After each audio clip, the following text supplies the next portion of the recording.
Es un gusto para nosotros compartir con ustedes este espacio que está dedicado a la experiencia que tienen las regionales de APRESID y en línea con la misión que plantea este congreso.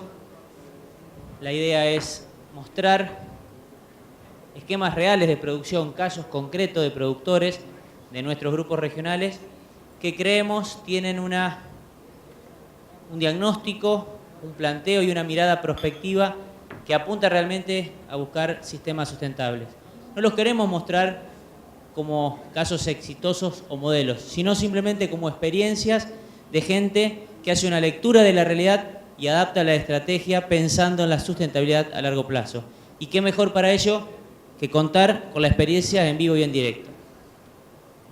Para hacerlo lo más amplio posible, la elección de los tres técnicos que me acompañan en este panel se hizo a través de los nodos, es decir, de la zonificación que tiene APRESID en el país, y cada grupo regional que forma parte de un nodo fue planteando distintas opciones de productores. Bueno, ellos fueron los elegidos por sus pares como para contar sus casos. Así que esta es la idea, a partir de compartir experiencia, que todos saquemos conclusiones de hacia dónde mirar y hacia dónde apuntar y hacia dónde evolucionar nuestro sistema de producción con mirada prospectiva, apuntando a esquemas realmente sustentables. Así que la introducción la hizo el locutor, la descripción de cada uno de los oradores, así que para no robar más tiempo, voy a invitar en este primer lugar a Oscar Martini, de la zona de San Luis, para que nos cuente del Campillo Córdoba, de la zona oeste, donde nos va a contar su experiencia, digamos, en la región, con una descripción de su modelo y luego una mirada prospectiva. Sí, buenas tardes. Bueno, la idea es un poco presentar las empresas donde trabajo,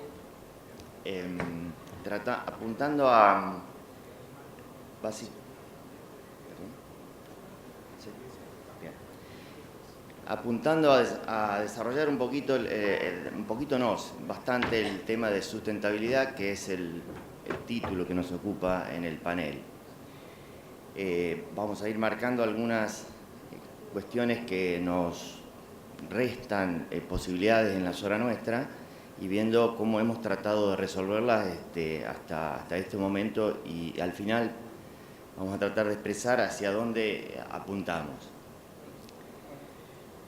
La primera diapositiva es un poco ubicarlos dónde estamos trabajando. Estamos en el sur de Córdoba, departamento General Roca, a una distancia de 430 kilómetros del puerto de Rosario. Esta distancia es uno de los elementos que tenemos desfavorables, ya que después vamos a marcar dónde nos juega en contra. La zona básicamente tiene una situación climática reflejada en unos 780 milímetros de promedio por año, con picos de 500 milímetros como valores bajos y extremos de 1100 milímetros. Es decir que tenemos una variabilidad de pluviometría muy grande, lo cual nos define, de hecho, que somos una zona semiárida, y esto tiene sus implicancias.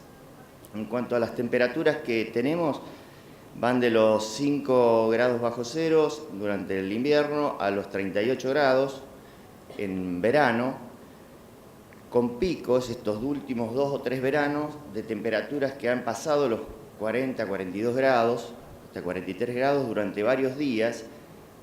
Asociado esto a muchos días sin precipitaciones, genera una situación de producción bastante complicada.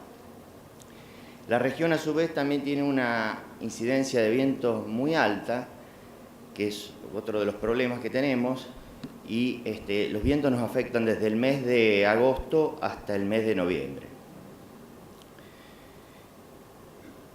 Los suelos en los que trabajamos son relieves suavemente ondulados, de clase capacidad de uso 4, son muy frágiles, o sea, muy susceptibles a erosión eólica, y con una textura arenosa, un 80% de arenas, cual hace que tengan muy poca capacidad de retención de agua, y esto hace imprescindible generar rastrojos en forma permanente para tratar de ser más eficiente en el uso del agua. Los porcentajes de materia orgánica oscilan desde los 0,85% en las lomas hasta 1,6, 1,7 en los bajos limosos. Los niveles de fósforo, estamos en los niveles de 10 partes por millón en los ambientes que menos fósforo tenemos, hasta 27 partes por millón. Y tenemos, de acuerdo al momento del ciclo pluviométrico que nos toque, tenemos presencia ocasional de napa en los bajos y en las medias lomas.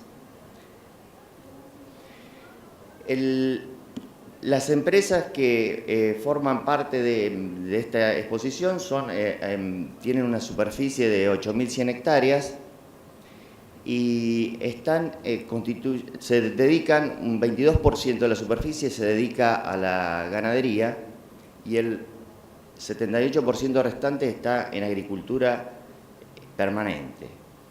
Dentro de lo que es la ganadería, en ese 22% tenemos 600 hectáreas de alfalfa de alta producción que justifican la parte de producción de forraje para una de las cosas que después vamos a fundamentar, que es la existencia de la ganadería.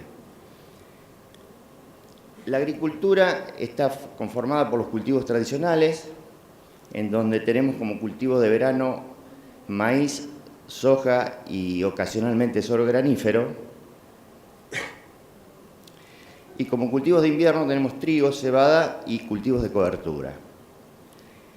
Las secuencias de cultivos que utilizamos, la podemos tener dos opciones que son las que tienen más frecuencia, que es trigo, maíz, maíz de segunda, le sigue soja, cultivo de cobertura y maíz. Tenemos otra opción que es trigo, soja, maíz y soja. Y en los años en donde las precipitaciones son menores y tenemos baja disponibilidad hídrica, hacemos soja, cultivo de cobertura y maíz. Si nosotros pensamos en una rotación trianual, el tiempo de ocupación de las leguminosas está en alrededor del 40% y las gramíneas ocupan el 60%.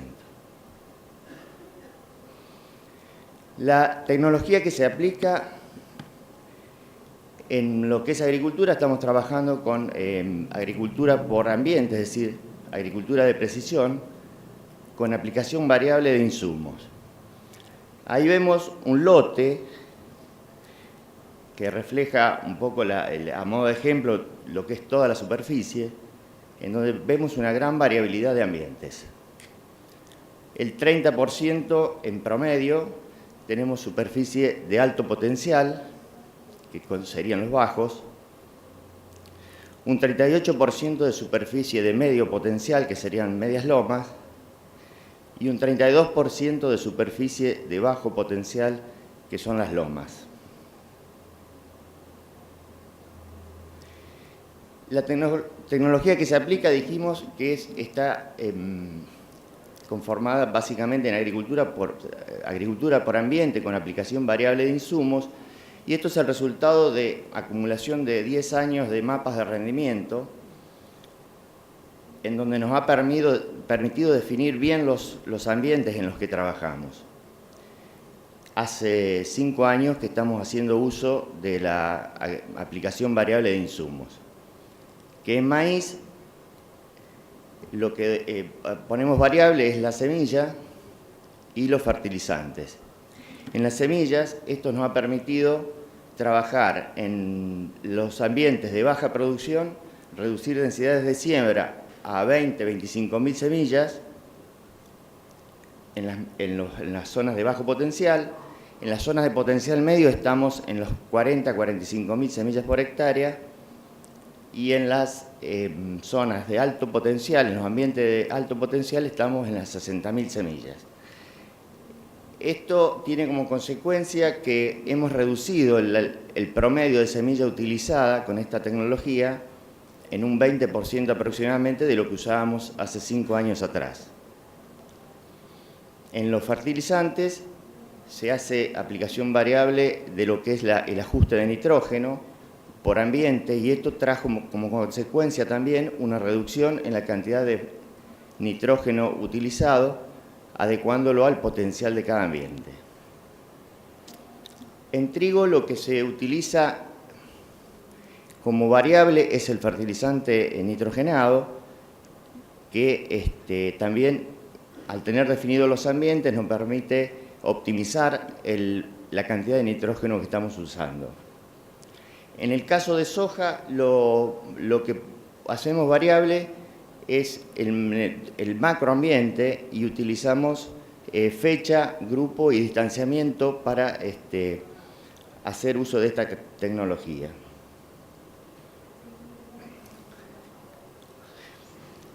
El 22% les comenté que era superficie asignada a la ganadería.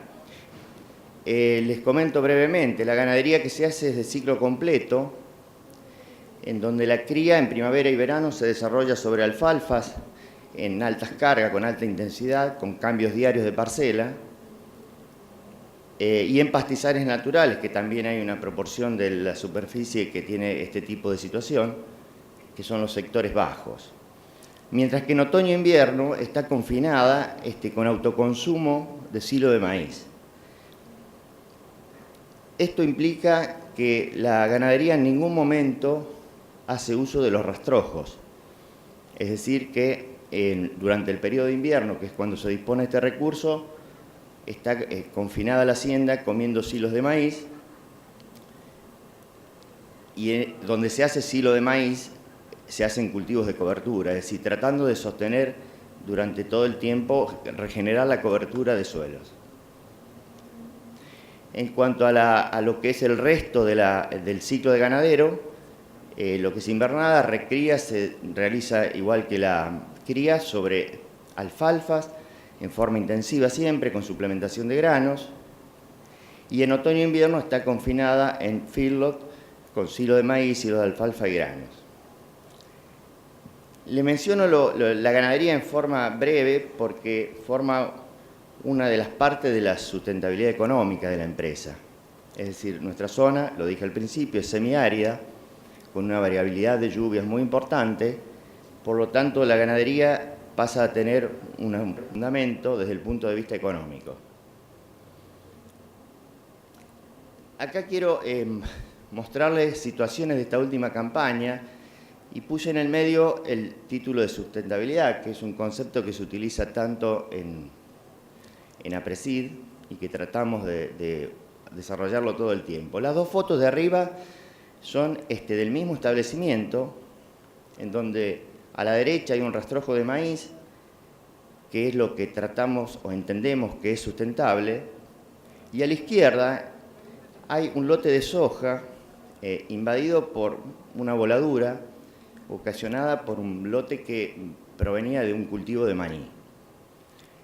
En las dos fotos de abajo es una situación similar en otro de los campos, en donde hay una voladura en pleno proceso manifestándose, y a la derecha tenemos un lote de rastrojo de maíz, en donde, al ser afectado por las sequías extremas que hemos tenido durante estos veranos, en las lomas se implantó centeno como cultivo de cobertura a fin de proteger esos sectores.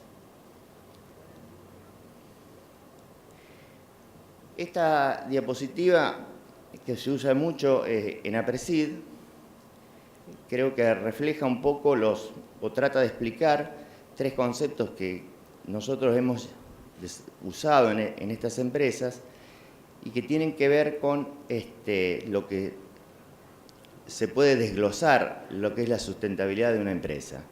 En lo que es medio ambiente sería la parte que nos ocupa, que técnicamente hacemos todas las prácticas posibles para que sea sustentable la producción en estos campos.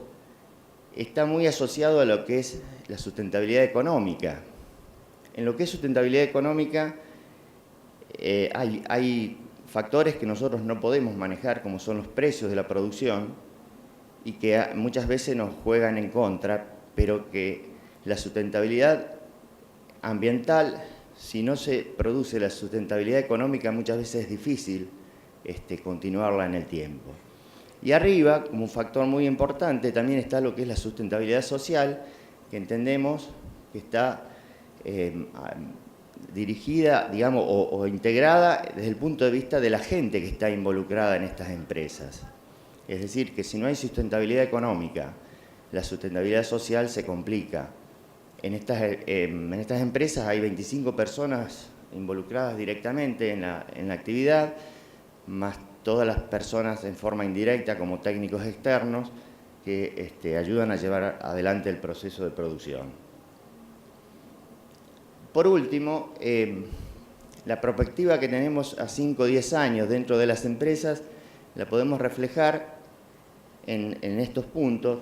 El primero sería la intensificación de actividades donde se priorizará la generación de rastrojos y la diversificación de cultivos con alta presencia de gramíneas. Para nosotros este punto es fundamental en el sentido que es el que nos asegura buenas productividades de los cultivos que podemos llamar de renta, como podría ser la soja.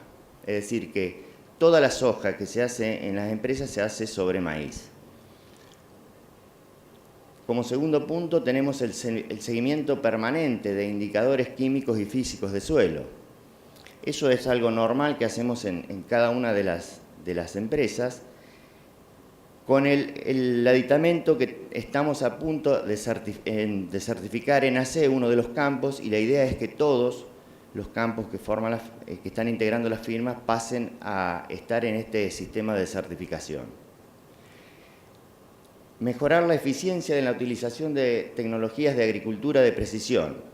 Esta es una herramienta que consideramos muy útil, que nos ha permitido conocer muchísimo más los ambientes en donde trabajamos y que nos permite campaña tras campaña ir sacando conclusiones respecto a las cosas que tenemos que modificar para ajustar en la campaña siguiente lo que es la aplicación de insumos. Sostener la actividad ganadera es algo que les comenté en algún momento, es un poco lo que le da sustento económico a la empresa, desde el punto de vista de que al tener una variabilidad climática tan grande, hay años en donde la producción de granos no llega a cubrir rendimientos mínimos, por lo tanto la ganadería, que implica una actividad laboral mucho mayor, pero cumple un rol muy importante desde el punto de vista de solvencia económica. Y por último está la integración de estas empresas con otras actividades, como es la producción de biocombustibles. Una de las empresas es socia de Bio4, que es, digamos, de Bio4, que es producción de bioenergía de etanol de maíz, y también se está poniendo en marcha otra empresa que se forma parte, que es de Bioeléctrica, que es producción de electricidad a partir de biomasa. Esto tiene que ver con la parte de darle más solvencia a lo que es sustentabilidad económica, es decir, diversificar las actividades con objeto de lograr ese objetivo. Y creo que terminé. Muchas gracias. Muchas gracias. Voy a invitar en segunda.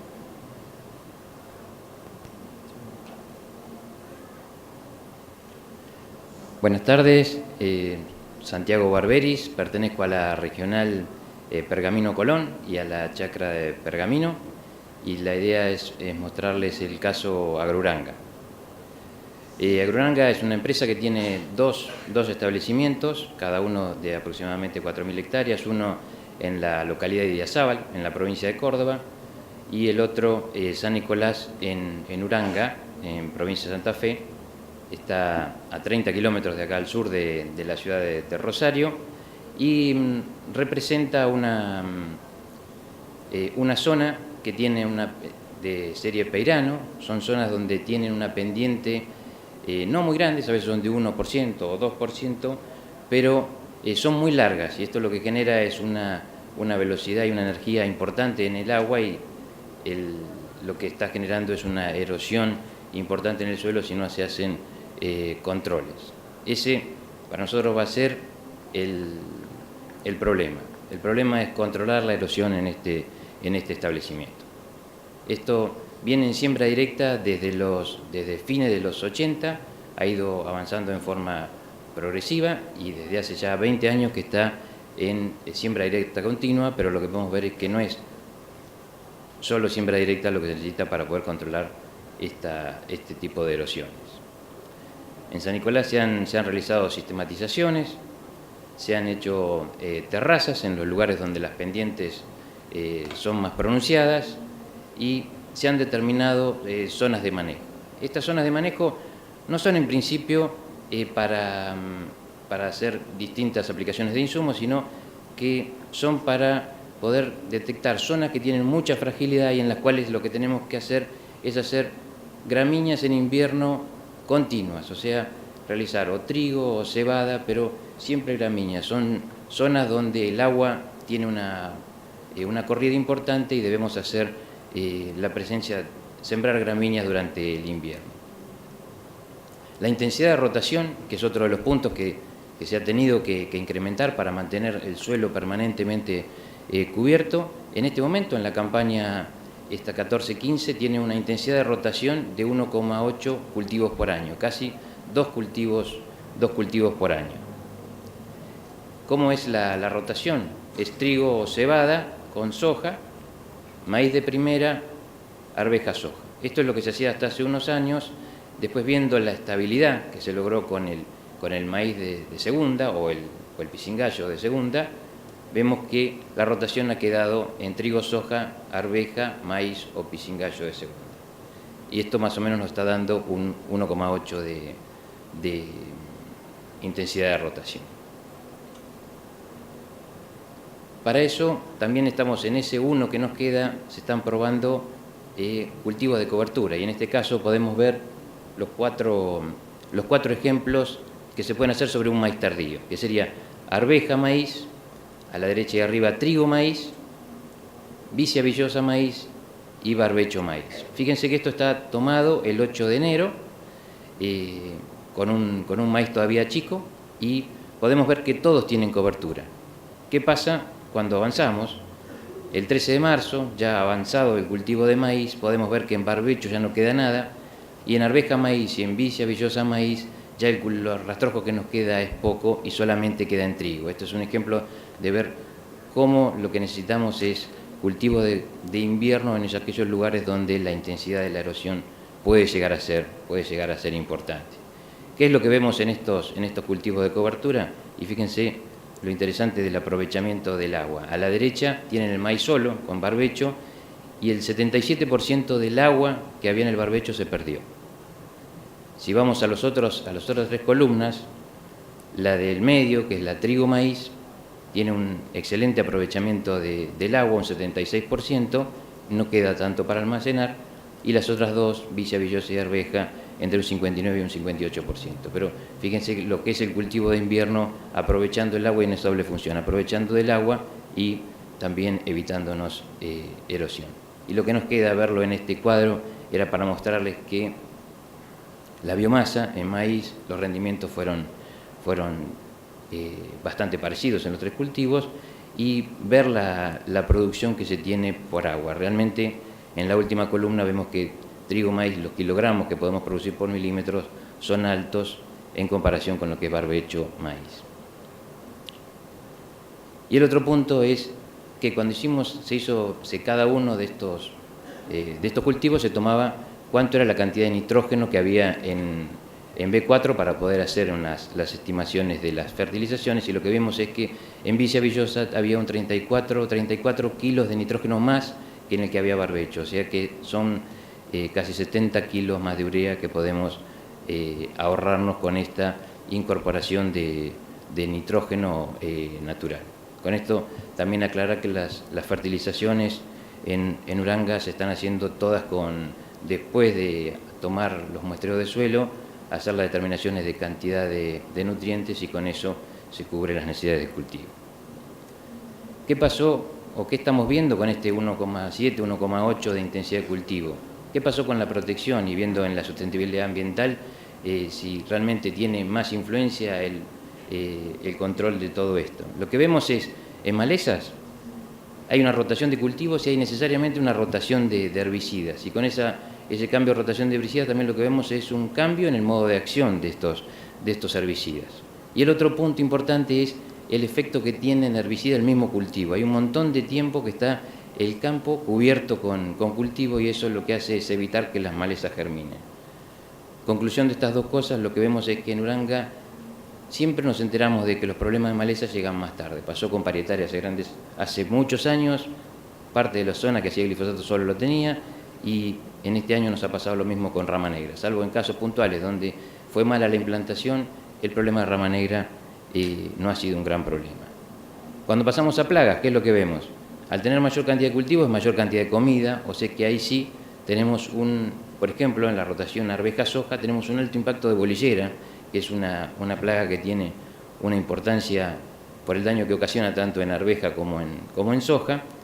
¿Y qué es lo que se está haciendo? Se está utilizando diamidas, que son banda verde, o sea, en eso estamos cubriendo parte de lo que podría ser proteger el ambiente, pero no es suficiente. Y vemos acá sí un punto en que la biotecnología nos va a ayudar mucho, que es el tema de Intacta. La tecnología Intacta va a ser para este caso una diferencia, porque vemos que químicamente ese tipo de presiones no las podemos soportar y va a ser un gran aporte. Y también aclarar el tema de aplicaciones periurbanas. Uranga, el campo está pegado al pueblo, está muy cerca del pueblo y por eso hay que tener muchos controles y la convivencia entre el pueblo y el campo es muy buena. Con respecto a enfermedades, 2 puntos nomás.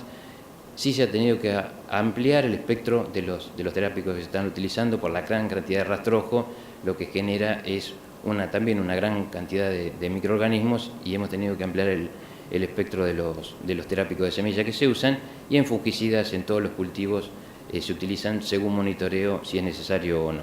Pero sí también aclarar acá que todo lo que se está haciendo en Uranga, toda decisión sobre protección siempre está sobre un dato de monitoreo. ¿Cuáles son los puntos que estamos también para avanzar sobre esa sustentabilidad? Se realizan protocolos, todos los años se van renovando. Estos protocolos lo que van determinando es qué acciones se deben hacer en cada cultivo, ya sea la forma y el momento. Uranga ha certificado, a partir del año 2008, la ISO 9001, lo que hace es también decir cómo lo hace, que eso es parte de la sustentabilidad.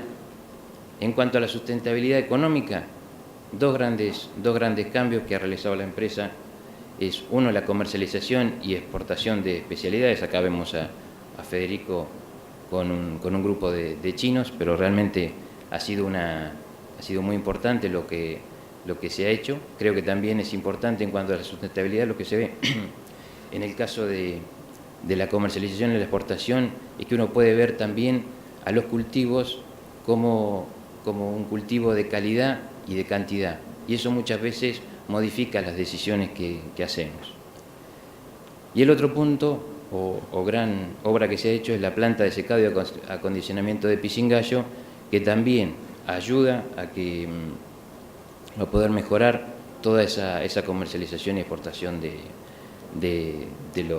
Pisingallo y otras especialidades. ¿Qué vemos para el futuro? Para el futuro lo que se ve, y creo que es una forma que tenemos para ver el futuro, es teniendo un banco, como si fuera un banco de pruebas, que es la chacra de Pergamino. Uranga ha ayudado mucho en llevar adelante o empezar esta chacra, y acá lo que podemos ver son las rotaciones que se establecieron para ver qué intensidad podíamos llegar y qué íbamos a ver en el suelo en el futuro si arrancábamos con esto, qué íbamos a ver las diferencias físicas, qué diferencias químicas, qué diferencias en cuanto a microorganismos íbamos a tener en esto. Y vemos ahí 5 rotaciones. La rotación número 2 es la trigo, soja, maíz, soja, una rotación de 1,3, que ahora con el nuevo formato 0,61, que significa la cantidad de meses que están cubiertas por cultivo dentro del año.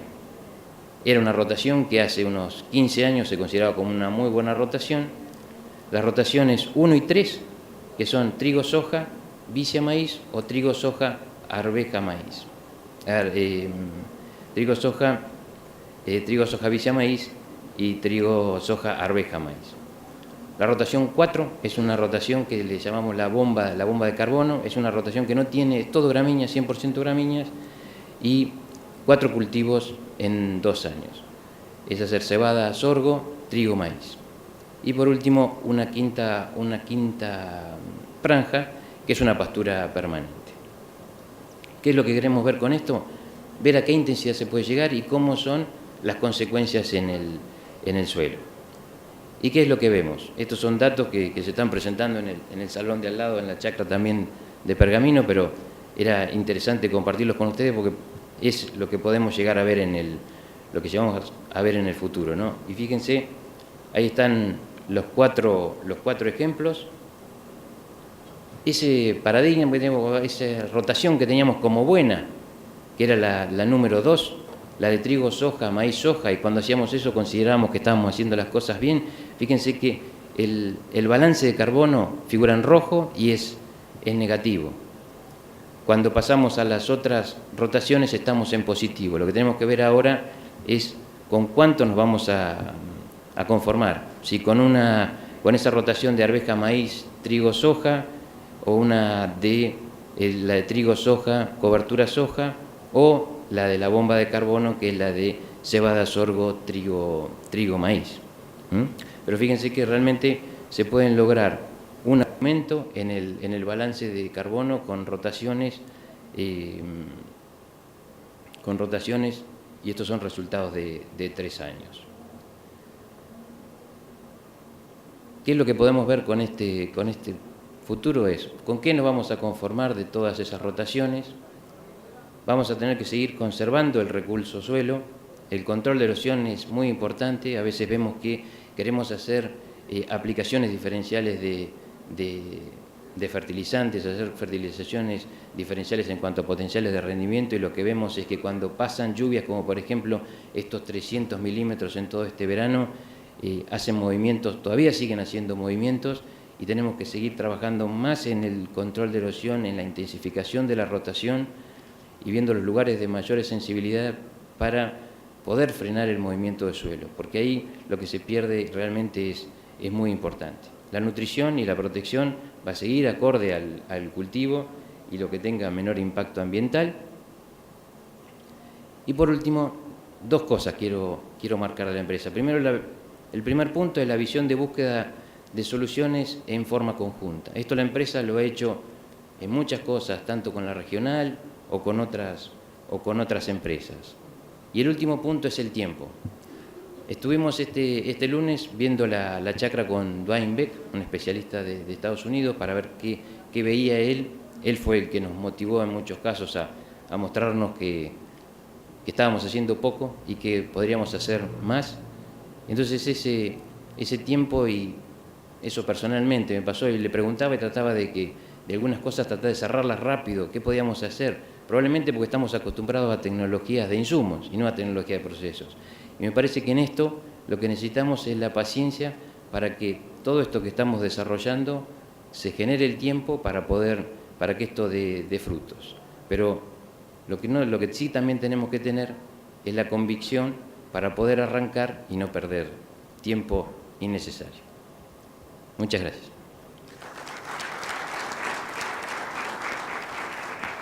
Muchas gracias. En General Madariaga, los últimos 6 años, es un campo que se encuentra en la Cuenca del Salado. Cuenca del Salado es una zona de cría, y bueno, y en las lomas hacemos agricultura, muy buena agricultura. Este campo está formado por un 42% de loma, un 45% de tendidos y tendido bajo, y un 11% aproximadamente de lagunas y cubetas con mucho riesgo de encharcamiento. Nosotros llegamos al campo en el 2008, el campo venía de varios años de arrendamiento y de distintos arrendatarios, estaban las estructuras en muy mal estado, no había alambrado, no había aguada, la casa estaba inhabitable, bueno, teníamos que tomar acción sobre esa estructura. Era un campo que estaba armado para hacer cría, así que la agricultura, había lotes que tenían sectores agrícolas y sectores ganaderos, entonces decíamos agricultura, estábamos limitando la ganadería, o al revés. Y bueno, teníamos una grave dificultad, una restricción en la zona, y yo creo que en muchas zonas que es difícil encontrar gente que quisiera vivir en el campo, sobre todo pensando en el manejo de la hacienda. Entonces nos tomamos como objetivo, en ese momento, maximizar la superficie agrícola, optar por una actividad ganadera sencilla. La cría no nos parecía que era la actividad ganadera más sencilla, y bueno, y diseñar estructuras nuevas, porque teníamos que rearmar ese campo, de bajo costo, de bajo mantenimiento y que sean funcionales. Entonces lo primero que hicimos fue levantar todo esto que estaba roto, alambrados, tranqueras, mangas, y diseñamos un nuevo sistema de alambrados eléctricos, en donde fuimos tratando de dividir, ya que nos permitía la flexibilidad de este sistema, lo que es agrícola de lo que es dividir la ganadería de lo que es de aptitud agrícola de lo que es de aptitud ganadera. Para eso usamos información sencilla, fotos de Google, las cartas de suelo, riesgo de encharcamiento, y nos quedó el campo de esta manera, donde la parte verde era de uso agrícola, la parte blanca era de uso ganadero. Construimos 42 kilómetros en un campo de 700 hectáreas, 42 kilómetros de línea eléctrica. Elegimos recría como actividad ganadera. La recría no tiene tacto, no tiene raspaje, no tiene parición, entonces, bueno, teníamos una restricción en mano de obra, ¿no? Solucionamos el tema de la mano de obra contratando personal que no reside en el campo. Personal viaja por la mañana al campo y vuelve por la tarde después de haber cumplido con las tareas asignadas, y lo vamos manejando de esa manera. Los trabajos de manga los hace un veterinario, y bueno, y como ese personal no tenía aptitudes naturales para el trabajo de hacienda, para el caballo, para el lazo, construimos una manga de diseño moderno para trabajar de a pie. Ahí pueden ver en la foto de la izquierda, con banderitas, sin perros, sin gritos. Bueno, después de estas primeras medidas, lo primero que logramos fue duplicar la superficie agrícola. En el campo se sembraba menos del 30%, se hacía agricultura, y pasamos a sembrar más del 50% agrícola, más del 50% de agricultura. Uno de los miedos que teníamos era si el personal que no era residente se iba a poder mantener bien el funcionamiento del eléctrico. Logramos que fuera así, de acuerdo a un plan. La actividad ganadera, la recría, fue posible también, solamente requería una rotación periódica. Y bueno, una cuestión importante en esta zona, el duraznillo blanco es una limitante a la producción de carne. Justo nos tocaron años secos y pudimos prácticamente erradicarlo con control químico. Bueno, ¿y hoy en qué estamos? Simplificamos mucho, separamos la agricultura de la ganadería, pero bueno, la agricultura lo que veíamos era que teníamos sectores en que el maíz, por ejemplo, nos rendía más de 10.000 kilos, y en otros sectores se nos planchaba 5 o 6.000 kilos. Y los cultivos de invierno en la loma no funcionaban perfectos y los perdíamos en las partes más tendidas. Entonces, bueno, teníamos que detectar qué ambientes teníamos, porque requerían un manejo diferente. Contratamos una empresa que nos corroboró lo que sospechábamos, ¿no? Que era bastante complejo el tema. Seguimos trabajando, armamos las zonas de distinta productividad hasta llegar a un mapa de ambientes de manejo. Este mapa de ambientes de manejo, hoy podemos ver una zona verde, que es una zona de alta productividad, que le decimos nosotros, que es prácticamente sin limitante, de muy alto potencial de rendimiento para la mayoría de los cultivos, en donde lo que buscábamos era intensificar el uso de los recursos ahí. La zona amarilla, que es la zona de baja productividad agrícola, más que nada restringida por el relieve y por los riesgos de encharcamiento, sobre todo lo que más lo limita los cultivos de invierno, requería otro manejo, y la zona blanca, que bueno, ya la habíamos delimitado antes, que era la zona de exclusivo uso ganadero.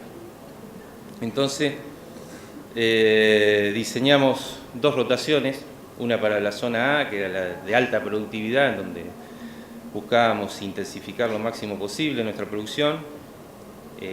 Determinamos una rotación de maíz, girasol, colza soja, trigo soja, en donde el índice nos da 1,5 cultivo por año o el 70% del tiempo de ocupación. Y la zona de menor productividad, que muy limitante a los cultivos de invierno, era solamente restringida a cultivos de verano, diseñamos en un principio una rotación maíz, girasol, soja, girasol. Esta es un índice bastante bajo, de un cultivo por año y 40% del tiempo de ocupación. Después vamos a ver cómo pudimos mejorar esto. Entonces, a modo de ejemplo, cómo manejamos estos dos tipos de ambiente. Ahí en la foto pueden ver el maíz más alto corresponde a la zona A, o la zona de alta productividad, y el maíz más petizo, más cerca de la foto, más cerca del foco de la foto, es maíz en la zona de baja productividad, donde lo que manejamos son fechas de siembra diferentes, distinto tipo de densidad de siembra, distinta fertilización y hasta a veces distintos híbridos. ¿Y qué logramos? Hace 2 años, antes de ambientar, habíamos logrado 8.500 kilos, que era más o menos el promedio que veníamos logrando en otros campos también. Y en el primer año de ambientación, en el ambiente A, logramos 11.500 kilos y en el ambiente B 5.500 kilos. Y con un ahorro de unos $150 por hectárea en el ambiente B. Y este reciente año, bueno, tuvimos un problema de sequía y temperaturas y disminuyeron los rendimientos, pero vemos que hay diferencia entre los dos ambientes y también habíamos utilizado menos cantidad de insumos, ¿no? Bueno, por razones de tiempo paso rápido girasol, que es un manejo parecido, y también hemos tenido logros. Sobre todo lo que vemos es que se aumentan los rendimientos en el ambiente A, porque uno lo maneja con una mayor expectativa de rendimiento y puede asignar mejor los recursos, ¿no? En el ambiente A, que usamos cultivos de invierno, ahí vemos también que hemos aumentado el rinde de trigo con respecto a la barra gris. En el 2011-2012 sacamos 57 quintales, este año 63, en colza fue más notable aún, pasamos de 16 quintales, cuando manejábamos uniformemente el lote, ahora que lo manejamos ambientado pasamos a 33, 34 quintales. Lo que es ganadería, las 300 y pico hectáreas que quedaron de uso exclusivamente ganadero están formadas en un 90% por campo natural. Es un campo natural de muy buena calidad, de especies muy buenas como regras, tréboles, lotus, y hemos podido praderizar solamente un pequeño sector, el 10%, porque bueno, como ven ahí en la foto, son zonas riesgosas de encharcamiento y por ahí perdemos la pradera, no es tan fácil ir incorporándole pradera a esos sectores. Y este manejo inicial de una simple rotación y recría nos permitió producciones de 200 kilos por hectárea de carne por año y aumentos diarios de 300 gramos, que corresponden más o menos a los niveles de los establecimientos CREA de la zona. Bueno, intentando mejorar estos índices, incorporamos el año pasado los hilos comederos, que son estas estructuras que ven ahí, en donde el animal consume libremente maíz mientras está pastoreando también. Que nos permitieron estos hilos aumentar la carga, aumentar la velocidad de engorde.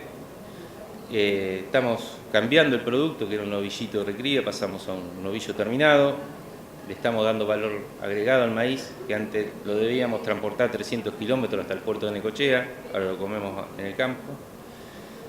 Es un seguro climático ante inundaciones, sequías, y bueno, corresponde con las restricciones que teníamos, que es de baja demanda de personal versus un mixer, un tractor, un racionamiento diario, ¿no?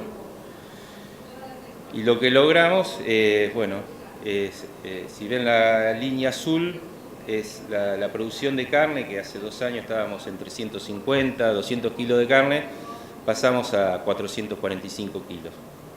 Básicamente cambió por el aumento de la velocidad de engorde, que es la línea verde, ¿no? Que pasamos de 300 gramos a 640 gramos. Y también aumentamos la carga. El ambiente B, si bien teníamos unos resultados interesantes, vemos que los rendimientos son erráticos, no son muy buenos. Bueno, una forma, queríamos ver cómo le podemos mejorar. ¿Cómo le podemos mejorar ese número? Y agregamos los cultivos de cobertura y los utilizamos con la ganadería. Estos cultivos de cobertura, al utilizarlos con la ganadería, bueno, nos permitieron aumentar la superficie ganadera, redujimos los costos de barbecho, mejoramos el control de las malezas difíciles y aumentó el índice de intensificación, que lo duplicamos, si lo recuerdan, con el anterior. Estábamos en 1, pasamos a 1,8 y ahora estamos el 80% del tiempo ocupado. El manejo de los ambientes de forma diferencial y la intensificación de la agricultura y la ganadería nos han dado muy buenos resultados. Sin embargo, reconocemos que hace falta una sintonía fina. Tenemos cosas para hacer en el ambiente A, cosas para hacer en el ambiente B, ¿no? Y en la ganadería también.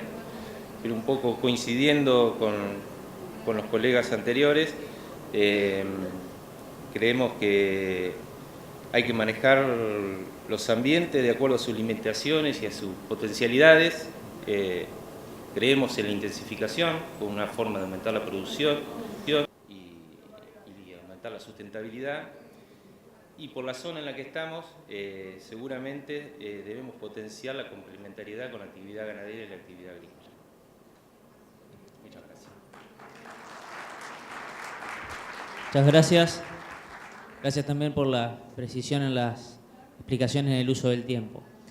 Yo voy a hacer una muy breve comentario, el cual me va a dar pie a la primera pregunta que se la voy a hacer a los tres. Yo cuando escuchaba, y seguramente le pasó a muchos de ustedes, cuando escuchábamos las presentaciones, creo que la principal coincidencia fue que todos ellos de sus empresas partieron de interpretar la oferta ambiental, es decir, entender en qué ambiente trabajaban, desmenuzar, llegar al diagnóstico fino de ese ambiente y luego recién adaptar una estrategia de manejo que se adapte a una producción de lo más eficiente posible y a su vez sustentable en términos ambientales. Por supuesto que también económicamente al ser empresas y socialmente, como en varios casos lo mencionaron.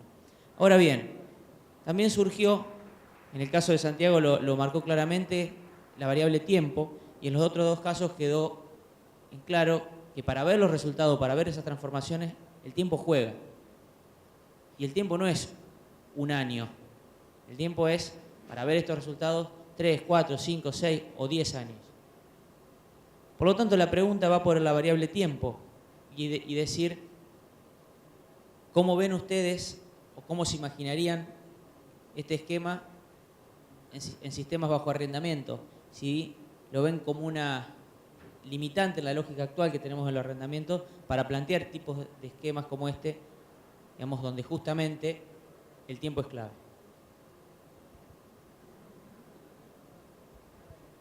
Bueno, parece que Santiago no se anima a decir que que es inviable, ¿no? Porque realmente de un año y hay campos que todavía no se han alquilado, yo lo veo que realmente es, para la condición de alquiler anual que hay, este trabajo que se está haciendo es inviable, pero es interesante destacar que gran parte de toda la zona que está alrededor de Uranga está alquilado. Entonces, viendo el esfuerzo que está haciendo la empresa por tratar de conservar la erosión y vemos que ante pequeños cambios tiene una fragilidad enorme, lo que pasa en lugares donde la gente tiene que arrendar todos los años, van cambiando los inquilinos, realmente el trabajo que se puede hacer ahí es muy poco, y realmente es ahí tomar la importancia que tiene una organización en los alquileres, ¿no?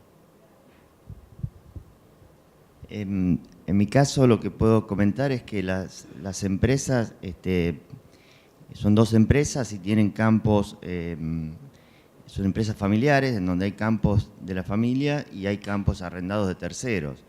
Es decir, todo el sistema funciona con campo arrendado, pero son contratos de larga duración, es decir, no menos de 5 años, porque si no todas estas técnicas son prácticamente inviables, porque se necesita tiempo, como manifestó Santiago. Sí, en el caso de la zona nuestra también los contratos son de corto tiempo y es bastante difícil trabajar en una sola campaña sobre aspectos tan importantes como estos, ¿no?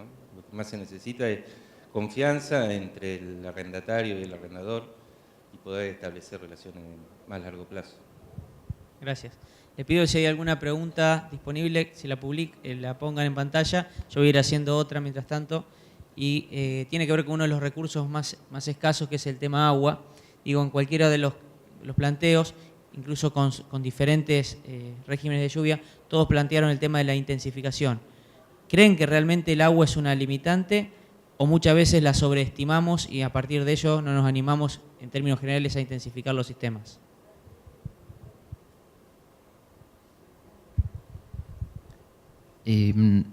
Lo que se ve en Uranga es muchas veces la posibilidad que tenemos de hacer ese doble cultivo, ¿no? En estos años, normalmente esa rotación de doble cultivo, siempre ha habido humedad como para hacerlo y siempre se ha hecho. Eso muchas veces, esta pendiente, esta que estábamos viendo como mala generadora de erosión, también es buena porque en muchos casos hay gente que todavía no ha podido cosechar el cultivo anterior y muchas veces la intensificación no es por la falta de agua, sino por el exceso de agua, y esto lo estamos viendo en gran parte del sur de Santa Fe y bueno, el oeste de la provincia de Buenos Aires. Pero realmente si uno miraba y mostrando, yo no quise andar mucho por el tiempo, pero viendo tanto los cultivos de cobertura de invierno como lo que mostramos después de la chacra, se ve que a medida que uno va intensificando, la eficiencia que hay en ese uso, y clarito está cuando entre el barbecho y lo que es una vicia, por ejemplo, ver que en el barbecho se pierde el 77% del agua que tenemos en eso se pierde, y en el otro es muy poquito lo que perdemos. Entonces, muchas veces no es que no llueva lo suficiente, sino que no la estamos aprovechando esa agua.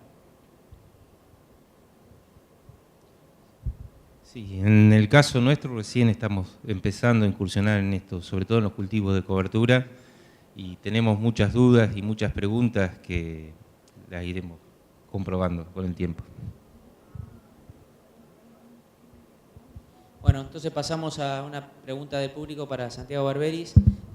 Consultan si la pradera tuvo máximo balance de carbono. La pradera tiene 2 años nada más, empezó un año más tarde. No tengo los datos de carbono, eso lo están mostrando, por eso Belén, y la parte de pradera todavía no la hizo. Sí, lo que se pudo ver es que la pradera viene avanzando en todo lo que es frenar erosión y el reacomodamiento de todo lo que es la estructura de poros. Viene avanzando muy bien. Es una pastura que no es una pastura común tampoco, porque lo que se hace es aprovecharla con corte y no entran animales. Entonces es una pastura de 2 años y realmente tiene una cobertura de un 90% y está excelente. No tengo ese dato, pero la generación, por ejemplo, de raíces en esos 2 años, veíamos el tamaño que genera. Es igual que con los alquileres, ¿no? Haciendo cultivos anuales o de medio año, lo que hace la planta es generar raíces, esas raíces después mueren y aparece otra planta de verano que va a generar raíces de nuevo, pero tenemos una gran rotación. Lo que pasa con la pradera es que va generando raíces de varios años y bueno, eso va logrando una estabilización en el suelo muy importante. ¿Podrían poner la próxima pregunta, por favor?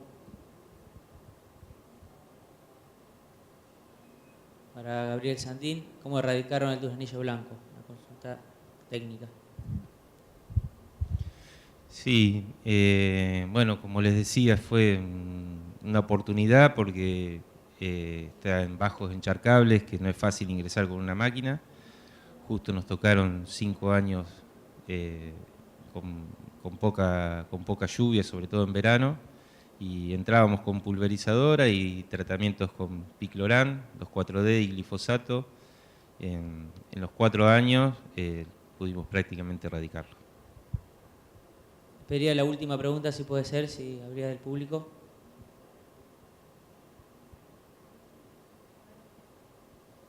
Bueno, entonces, como arrancamos 5 minutos más tarde, voy a hacer la última pregunta yo, para usar la hora que teníamos prevista.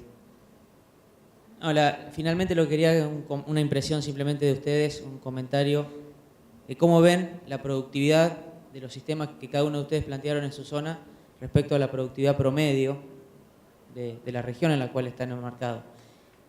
Básicamente para ver qué brecha tenemos, si es que existe, a cubrir con el conocimiento disponible, ¿no?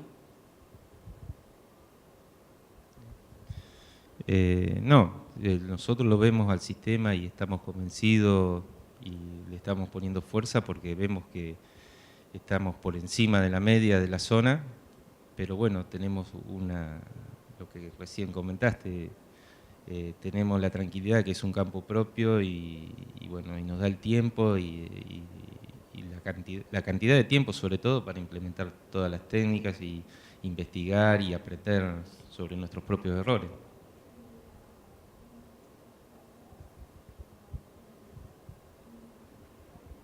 Indudablemente la productividad que tenemos en las distintas actividades está por encima de la media y hay una brecha que implica el manejo de muchos años de siembra directa, de mucha participación de gramíneas.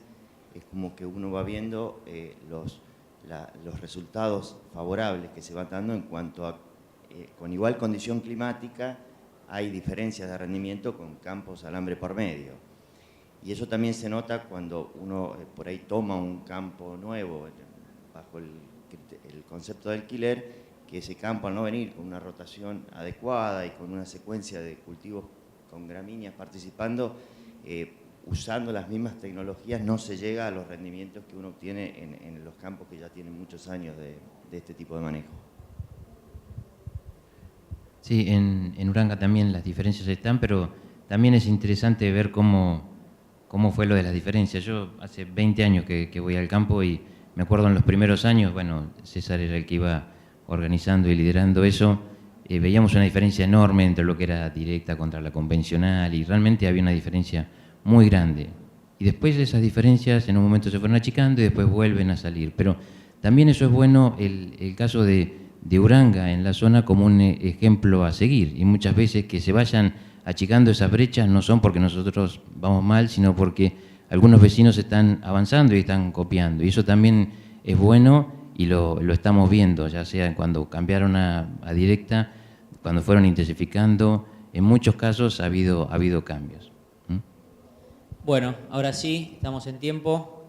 Agradecerles a los tres por la predisposición, la apertura en contar sus casos y ayudarnos a todos, bueno, a tener elementos para seguir discutiendo hacia dónde van los sistemas con una visión prospectiva. A todos ustedes muchas gracias y bueno, continuamos, creo que ahora viene un momento de break en el Congreso. Así que gracias. Y efectivamente los invitamos a tomar un café, gentileza de